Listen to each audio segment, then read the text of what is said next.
Hey guys, today we're going to be looking at z-scores and the normal distribution. So we talked a bit about the normal distribution before, so let's look at how we can use z-scores here. So what a z-score is, first of all, is the number of standard deviations that a piece of data or datum is from the mean. Okay, so let me write that. So standard deviations.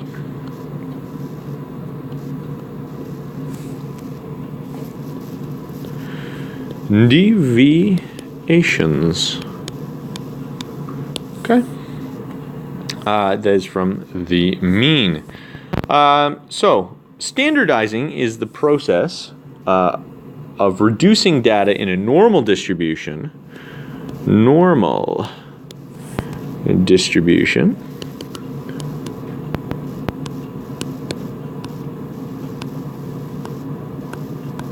Okay.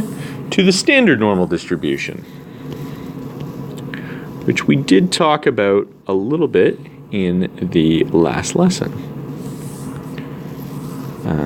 Standard normal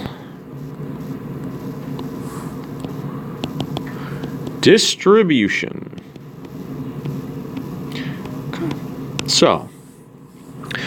So you may recall the normal distribution we wrote as we've got this x and then a tilde in the n. So this is just saying that a piece of data, okay, can be described, or the data can be described using three things. So we say first of all that it is a normal distribution, and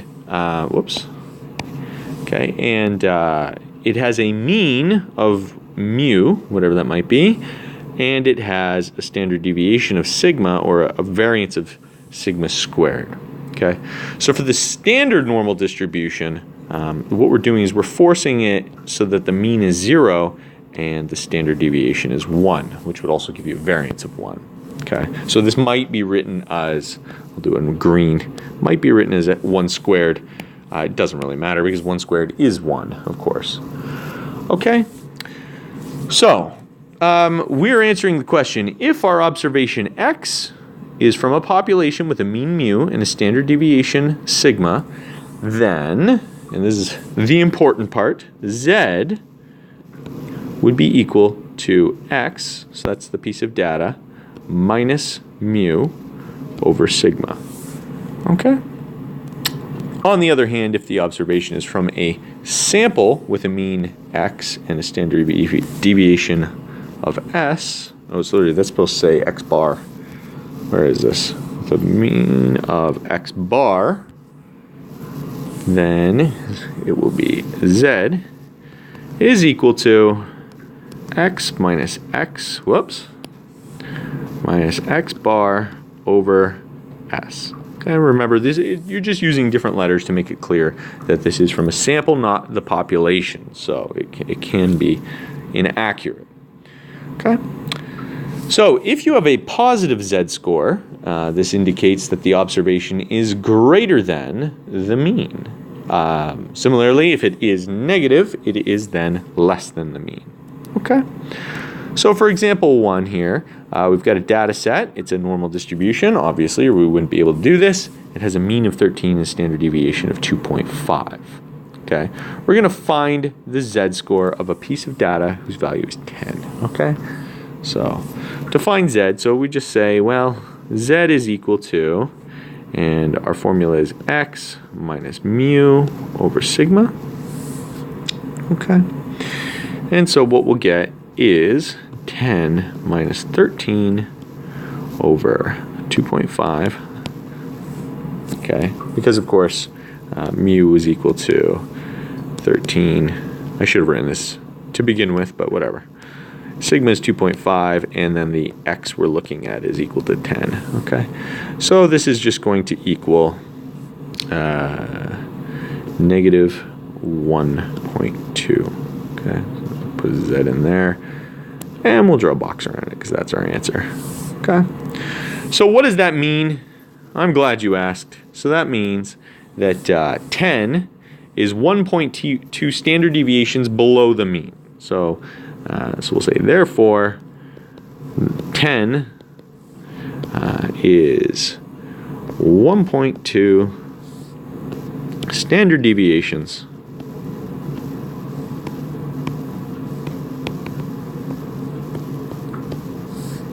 and we know it's below because of course it gave us a negative number, the mean. Okay. All right. So how do we use this, of course, because you know, that in itself is not necessarily going to help us. Okay, just finding the z-score isn't going to really tell us much. So what we're going to do is we're going to use this sort of method to compare two similar things. Okay, so we got two students, different grade 9 math classes. Student A has an average of 84%, and student B has an 89%, who's actually doing better compared to their class. Because, of course, one class could, you know, maybe their teacher's a little harder on them or something like that. And so this allows us to compare these in a more significant manner. Okay, so first of all, let's take a look at Class A. Okay, so Class A, the class average was 75. Okay, the standard deviation was 7. Okay, and the piece of data that we're looking at is going to be 84. Okay, so we find the z-score. So we've got 84 minus 75 all over 7, which gives us 1.29. Okay. So this person is 1.29 ahead of the mean, okay, or 1.29 standard deviations ahead. Now what's important here is you will notice that we stop there, okay. Always round to exactly 2 decimal places. Okay, and I say exactly because, of course, if the answer was just 1.2, you would call it 1.20. You need 2 decimal places, and you'll see why in a second when we do some work on the table. But anyway, you'll see. We'll get there when we get there. So here we go. So let's take a look at Class B. So Class B, we've got a class average of 70. We've got a standard deviation of 10. So you can see this one has a lower class average, but the class is a lot more spread out, okay? And he's getting an 89, okay? So we'll find our z-score. So we got 89 minus 70 divided by 10, which of course gives us 1.9, but we don't call it 1.9. We write a 0, 1.90, okay? And that is our z-score. Okay. So what does this tell us? Well, if we look here, this student has a higher z-score. So this student here is relative to the rest of their class doing much better. So doing much better compared to their class.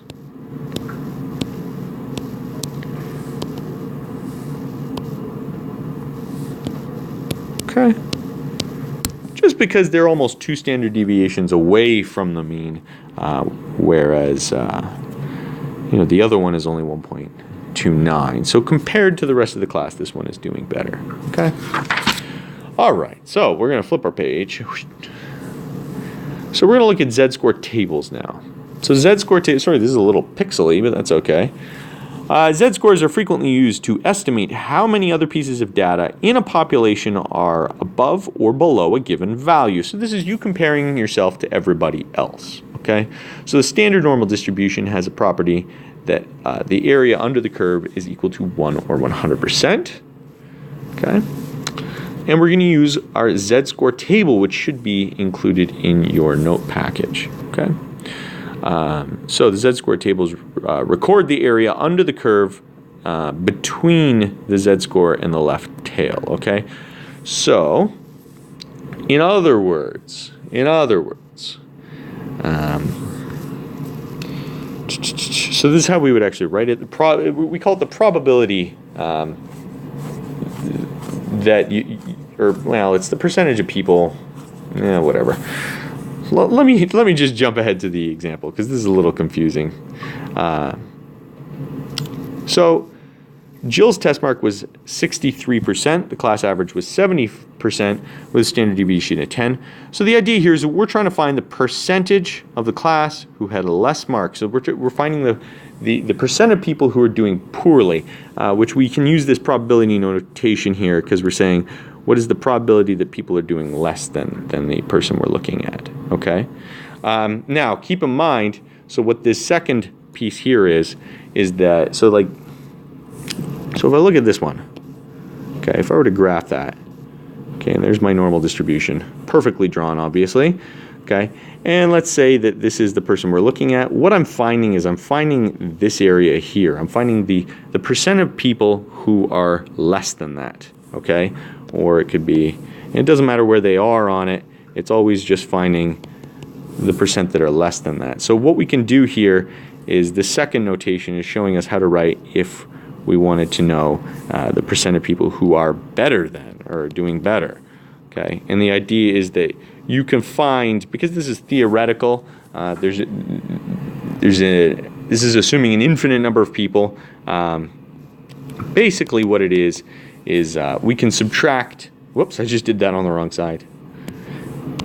This one, if I'm trying to find the percent of people who are better, I can just do 1 minus the z-score probability. Okay, so if I find the z-score probability and subtract it from 100%, that will give me the percentage of people who are better. So for instance, if I did this first one, okay, and I got 25, say, 25% of people, okay, are doing worse than me, then I can do that 100% minus the 25% and get that 75% would be doing better, okay? So that's the idea there. So anyway, back to Jill. So this is fairly simple to begin with. This is something, it looks, everything we do in this particular lesson looks more complicated than it really is. So her mark is 63, okay? The class average is 70, and the standard deviation is going to be 10, okay? So we find her z-score, which is 63 minus 70 divided by 10, okay, which gives us negative 0.70, okay? And what we're going to do is we're going to take that information, so we've got our z-score.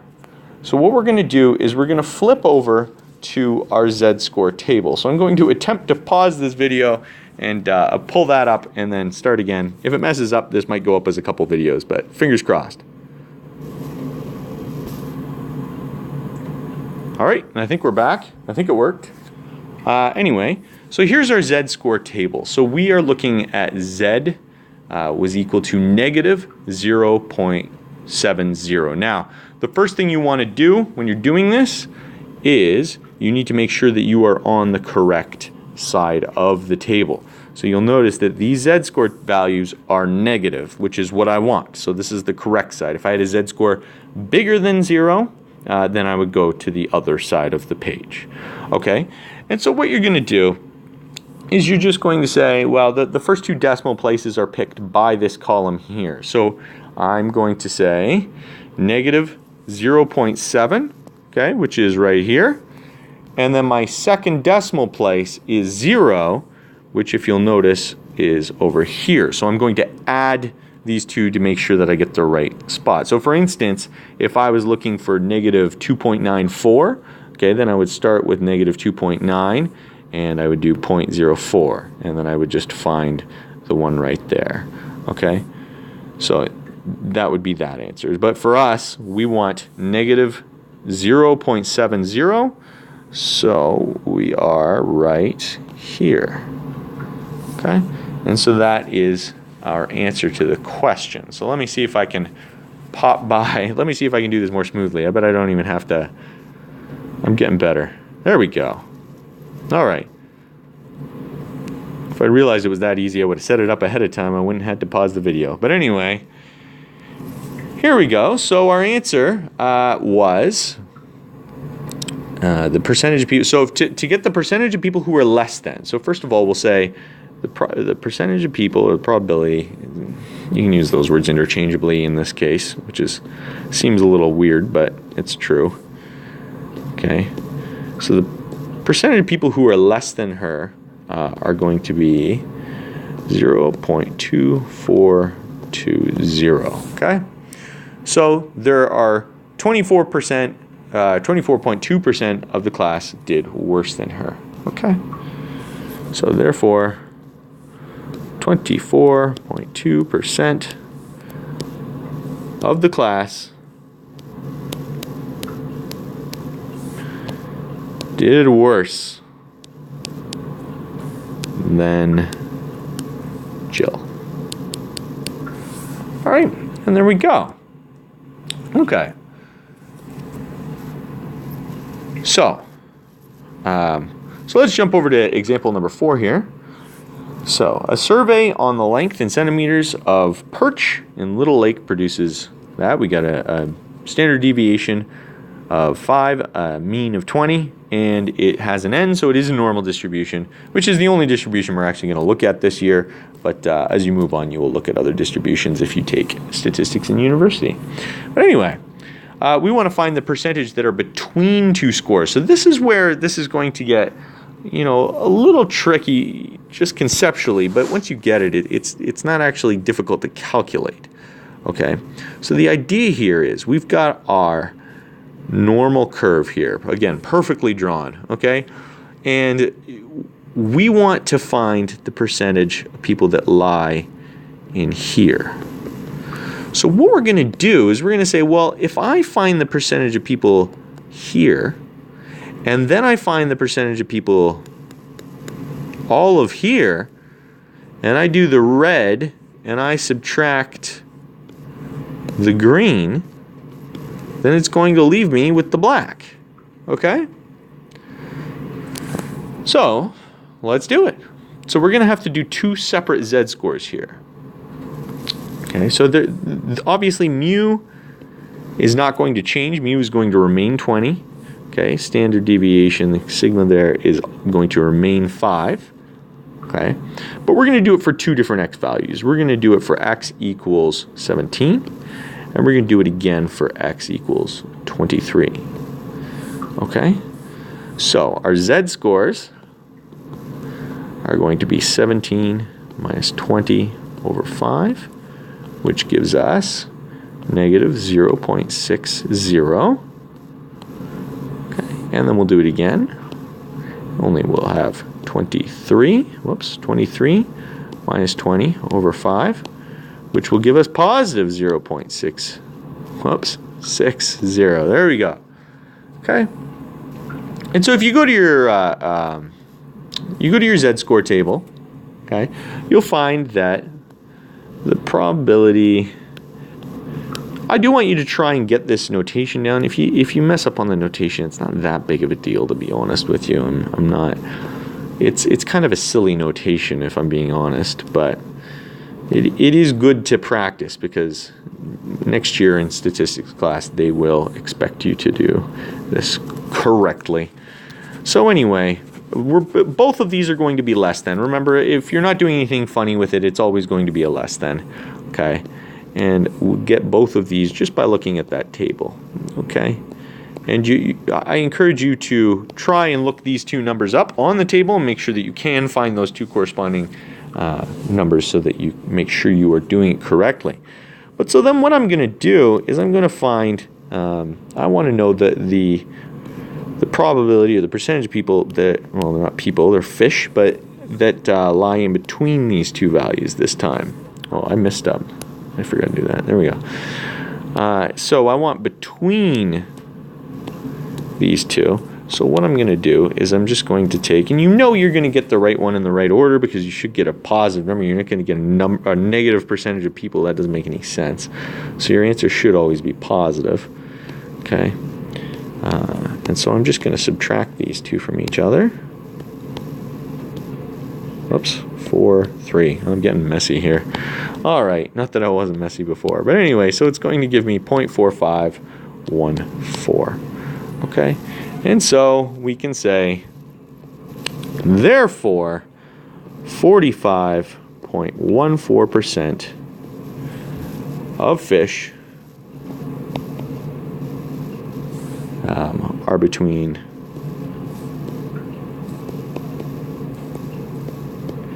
17 and 23 centimeters. There we go. All right. So, this last question, we're almost done. This has been a long one.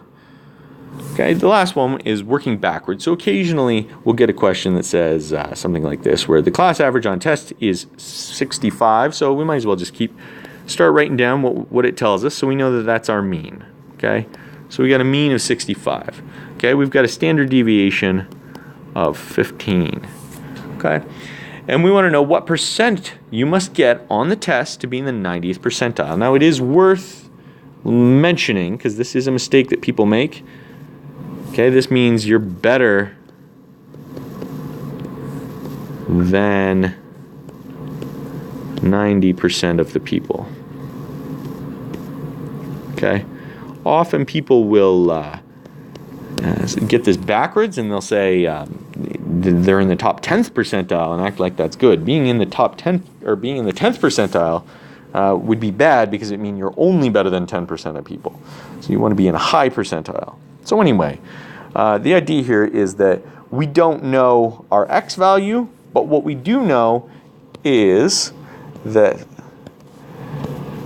we are trying to get into the top 0.9000.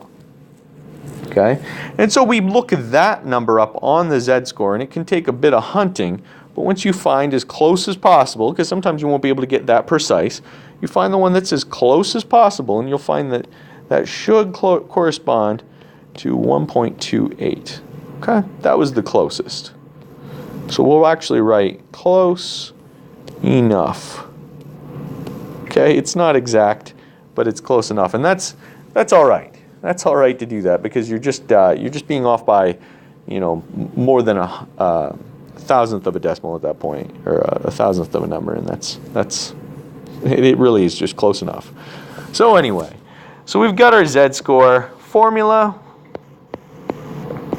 That's a mu. Okay, so we've got that, and we're going to plug in what we know. So we know that this is 1.28. Okay, we know that this is 65, and we know that this is 15. Okay, so if we just solve for x, then multiply by 15 and add 65, we will get about 84.2. Okay. So if you get an 84.2, so I'll write this as a therefore. Therefore, to be in the 90th percentile,